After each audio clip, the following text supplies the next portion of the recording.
PLS martial spirit के episode number 1 की शुरुआत में हमें दिखाया जाता है कि यहाँ पे एक इवल स्नेक मार्शल जाओ माउंटेन्स की तरफ जा रहा होता है और यहाँ पे डिवाइन गेट रेलम के लेवल 5 होता है, जिसके बाद ये इवल मार्शल यहाँ पे जू माउंटेन्स में जा रहा होता है, जिसका इंटेंशन आपको आगे जाके पता चलेगा। तभी हमें जू माउंटेन्स का सीन दिखाया जाता है। यहाँ पे एक गर्ल चहल पहल कर रही होती है और उसका नाम यहाँ पे यूशु होता है और जो इसके पीछे बंदा होता है उसका नाम यहाँ पे यान किंगी होता है। जिसके बाद ये लड़की यहाँ पे बोलती है कि तुम हमारे सेक के 3 ग्रेटेस्ट सेक में सबसे ज्यादा ताकतवर और सबसे ज्यादा इंटेलिजेंट बंदे हो और मैंने आपको बुलाया था तो आप आ भी गए। तभी यहाँ पे यान किंग बताता है कि आपने बुलाया था तो मैं कैसे मना कर सकता हूँ। जिसके बाद यूशु यहाँ पे बताते हैं कि तुम गार्नियन सेक्ट में नंबर 1 जीनियस है। जिसके बाद हम झाड़ी में पीछे थोड़ी बहुत हलचल देख पाते हैं और फिर तभी हमें आगे का सीन दिखाया जाता है जिसमें वो बताता है कि ब्लेसलैंड यहाँ पे एक अकेली जगह नहीं, यहाँ पे बहुत ज्यादा डायनेस्टीज और साथ में बात की जाए तो यहाँ पे हजारों से ज्यादा वर्ल्ड है, जिसके अंदर यहाँ पे बहुत सी डायनेस्टीज, बहुत से ज्यादा कल्टिवेटर जो मुझसे भी ज्यादा ताकतवर है, जिनके बारे में आपने उम्मीद भी नहीं करेगी, इतने ज्यादा ताकतवर बंदे हैं। और फिर तभी यूशु यहाँ से जा रही होती, जब यहाँ से जाती तो इसके सामने एक ब्लैक स्मोक अपीयर हो जाता है और स्मोक को देख के अब यहाँ पे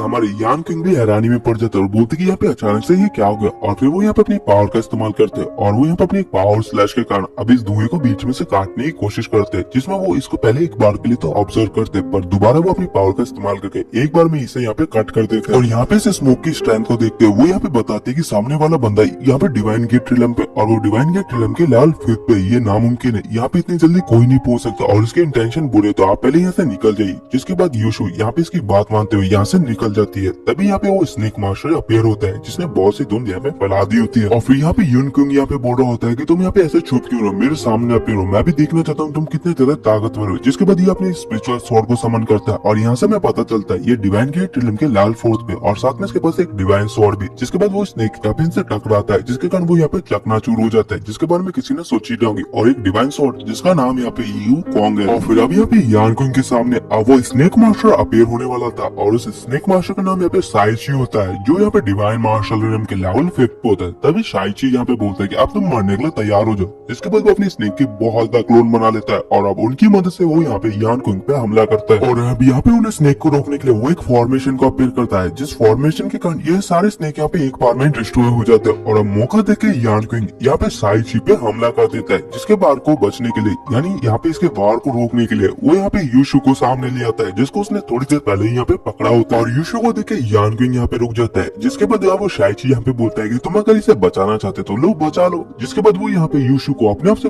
बहुत ज्यादा दूर कर देता है। फिर तभी यान किंग उसे बचाने के लिए यहाँ पे डिस्ट्रैक्ट हो जाता है और उसे यहाँ पे बचा लेता है। जिसके बाद स्नेक मास्टर अपनी स्नेक की स्पिरिचुअल बॉडी की मदद से यहाँ पे यान किंग पे हमला करता है और ये स्नेक बॉडी यहाँ पे यान किंग की तरफ बढ़ रही होती है और वैसे ये स्नेक बॉडी जैसे ही इसके अंदर घुसती है वो यहाँ पे इसकी मेरिडियंस को डिस्ट्रॉय कर देती है, जिसके कारण इसकी बॉडी के अंदर बहुत ज्यादा पेन होता है और ये उसी जगह वहाँ पे घायल होकर बेहोश हो जाता है। तभी वहाँ पे एक थर्ड बंदे की भी एंट्री होती है जो लाइटनिंग की स्पीड से यहाँ पे आया होता है और वो यहाँ पे डिवाइन गेट रिलम के लेवल 5 होता है और साथ में इसका नाम अंकल लाई होता है जो यहाँ पे इसके प्रोटेक्टर भी आप कह सकते हो। और अब ये देखिए उस अंकल लाई को यहाँ पे गुस्सा आ जाता है और वो यहाँ पे बोलता है कि तुमने मेरे दोस्त पे हमला करने की कोशिश कैसे करी, यानी मेरे मास्टर और ये हमारी यान फैमिली के आखिरी यंग मास्टर थे, तुमने ऐसा करने की कोशिश कैसे करी और अब मैं तुम्हें जिंदा भी नहीं जाने दूंगा। जिसके बाद वो बंदा यहाँ से भागने की कोशिश करता है तो अंकल लाई अपनी लाइटनिंग पावर की मदद से शायद उसे यहाँ पे जान से खत्म कर देते हैं और अब वो भी यहाँ पे यान किंग की इस हालत को देखे परेशानी में आ जाते और बोल रहे होते कि यंग मास्टर क्या हो। जिसके बाद हमारा सीन शिफ्ट होता है और हमें यहाँ पे गान युआन सेक को दिखाया जाता है। जिसके बाद अब यहाँ पे लोग बोल रहे होते हैं कि इसकी मेरिडियन डिस्ट्रॉय हो गई तो ये कल्टिवेट नहीं कर पाएगा और अब उसे हॉनरेबल डिसेबल प्लेस से हटा दिया जाएगा और उसकी जगह यूशु को लाया जाएगा। जिसके बाद अब हम यहाँ पे समझ पाते हैं यूशु से यहाँ पे जंगल में लेके क्यों गई थी, शायद वो उसका प्लान भी हो सकता है। तभी अब इस बात से यहाँ पे यान किंग को कुछ फर्क नहीं पड़ता और वो यहाँ पे कह रहे होते क्योंकि उसका टैलेंट यहाँ पे बहुत ज्यादा खतरनाक है जिसके बारे में हमने कभी सोची नहीं थी, पर अब वो इस तरह यहाँ पे कुछ भी कल्टिवेट नहीं कर पाएगा, वो बस डिवाइन गेट रिलम पे रह जाएगा। ये हमारे लिए बिल्कुल भी बढ़िया बात नहीं, इसलिए हम इसे अपने सेक्ट से बाहर निकाल रहे हैं और इसे ऑनरेबल डिसेबल प्लेस से भी यहाँ पे निकाल देंगे। अब उसकी जगह ये बस यहाँ पे यूशु रहेगी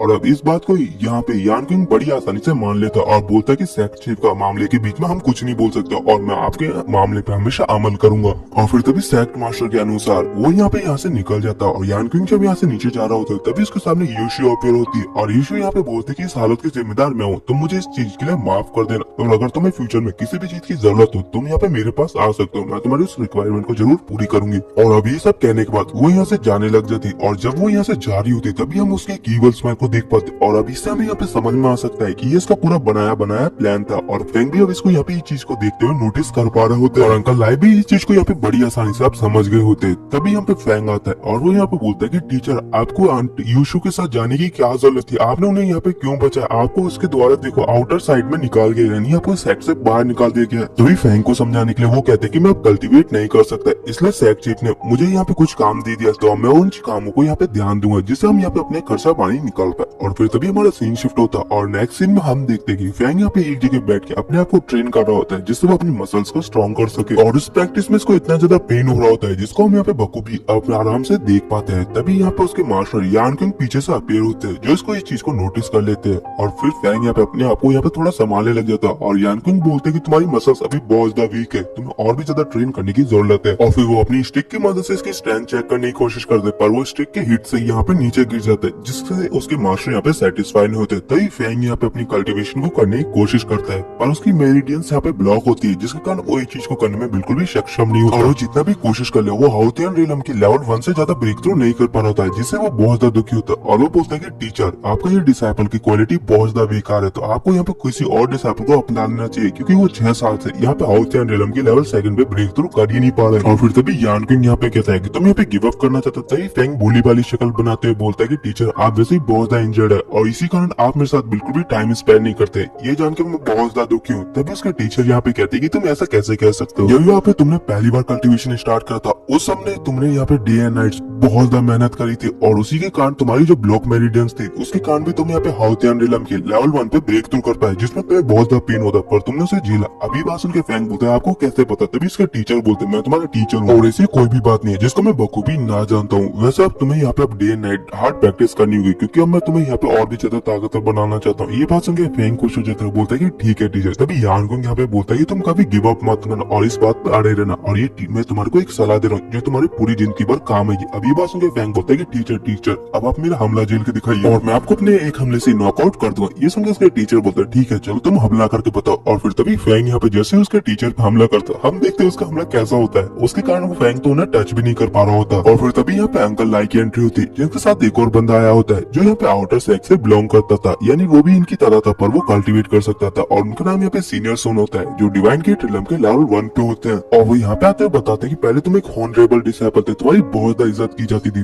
पर अब तुम्हें सेक्स से बाहर निकाल दिया गया और इस बात को मैं भी एक्सेप्ट नहीं कर सकता कि तुम्हारी मेरिडियंस को किसने डिस्ट्रॉय किया। और फिर तभी यान को यहाँ पे कहता है कि डेस्टिनी में जो लिखा है वो होके ही रहता है। तभी सीनियर सोन यहाँ पे बोलते हैं कि आउटसाइड सेक्स यानी सेक्स से बाहर भी बहुत सारे टास्क है जिसको आप तुम पूरा कर सकते हो तो तुम मेरे पास आके असाइनमेंट ले सकते हो यानी टास्क जिसको तुम पूरा कर पाओ और साथ में इसमें तुम्हें बहुत सारी जॉब मिलेगी जैसे टेस्ट सर्व करना, यहाँ पे पोंछा लगाना, ये सारे काम तुम कर सकते हो। और इसके इस रवैये से आप समझ सकते हो ये यहाँ पे यान कुंग से बहुत ज्यादा चिढ़ता है क्योंकि यान कुंग अभी भी इसे 3 लेवल आगे था। और फिर तभी फैंग यहाँ पे बोलता है कि तुमने मेरे टीचर को ट्रैश कैसे कहा। तभी मास्टर सुन यहाँ पे बताते हैं कि ये अब मेरिडियंस नहीं है इसके पास, मतलब ये कल्टीवेट नहीं कर सकता तो इसको ट्रैश ही कहा जाएगा और इसका जैसा ट्रैश कभी भी आउटर सेक का लीडर नहीं बन पाएगा। अब ये बात सुन के यान कुंग समझ जाता है इसके बीच में कोई गलत फहमी और वो बोलता है कि मैं यहाँ पे आउटर सेक का लीडर बिल्कुल भी नहीं बनना चाहता। अब तभी मास्टर सुन कहते हैं कि तुम इस बात के बारे में सोच भी नहीं सकते। और फिर तभी फैंग यहाँ पे कहता है कि मैं मेरे मास्टर के बारे में एक भी बैड शब्द नहीं सुन सकता, जिसके बाद वो यहाँ पे मास्टर सोन पे हमला कर देता और इनको यहाँ पे मारने लग जाता। और फिर तभी मास्टर सोन यहाँ पे कहते हैं कि तू अपने टीचर की तरह है, जिसके बाद वो इसे यहाँ पे जान से मारने वाला होता है। उससे पहले उसे एक पावर यहाँ पे पीछे खींच लेती जिसके कारण फैंग पीछे आ जाता है और साथ में सामने वाला इस मास्टर सोन भी पीछे हो जाता है। और गाइस फिर से इनको दिखाते हुए आज का ये एपिसोड यहीं पे एंड होता है एंड थैंक्स फॉर वॉचिंग।